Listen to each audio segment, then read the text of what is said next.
Joining Tinder felt like diving headfirst into a world I barely understood. My friends always said it was a mixed bag. Sometimes you'd find a gem, but mostly you'd encounter, well, let's just say not gems.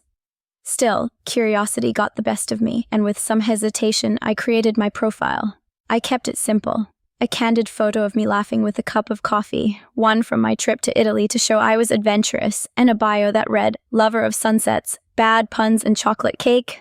Let's see where this goes. After a couple of days of swiping, I matched with Mark. His photos screamed fun. One showed him hiking, another at a music festival, and the last one, a classic mirror selfie, highlighted his confident smile. His bio? Dog lover, weekend adventurer, and a firm believer that pineapple belongs on pizza. We started chatting, and I was immediately drawn in. Mark was funny, engaging, and had a knack for keeping the conversation light yet interesting. Within a few days, we were texting nonstop, exchanging stories about our favorite travels and even sharing our worst first date disasters. Finally, he suggested meeting up. How about coffee this Saturday? There's this great little spot downtown. He texted. His confidence made me feel at ease, and I agreed. I spent that morning carefully picking out my outfit, convincing myself it was just coffee and not a big deal. When I arrived at the cafe, I spotted him sitting at a table near the entrance. My heart skipped a beat. He was, well, different. It took me a moment to process. This wasn't exactly the Mark I'd seen in his photos. Sure, his smile was the same, but everything else, not so much. He looked older, much older than his pictures suggested. His athletic, outdoorsy vibe had morphed into something more unkempt. His hair was messier, his posture less confident, and the vibrant, energetic person I'd imagined wasn't quite there.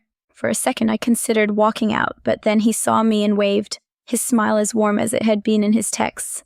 Don't judge too quickly, I thought. Maybe he's nervous too. Anya, right?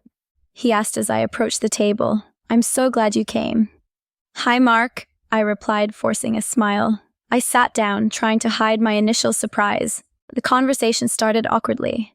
He seemed a bit shy, fumbling over his words at first, but I tried to keep things light. As we talked, I realized he was still funny, still kind, but something felt off. It wasn't just his appearance, it was the way he carried himself. The confident, adventurous guy from our chat seemed to be missing. Halfway through the coffee, I couldn't resist asking, so how long ago were those photos on your profile taken? I tried to sound casual, but my curiosity got the better of me. Oh, those? He chuckled nervously, scratching the back of his neck. Maybe 5 years ago. I haven't really updated my profile in a while. 5 years? My mind raced. That explained a lot. I wasn't angry exactly, but I did feel a bit deceived. I'd come here expecting one thing and gotten another entirely. You know, you don't need perfect pictures to make a good impression, I said, trying to ease the tension. It's better to just be yourself. He nodded, looking genuinely remorseful. You're right. I guess I was worried people wouldn't give me a chance if I showed the real me. I shouldn't have done that. The rest of the date went okay. Mark was sweet, and we ended up laughing over some shared stories. But as I walked home, I couldn't shake the feeling that our connection had been built on a version of him that didn't quite exist. Thank you for watching.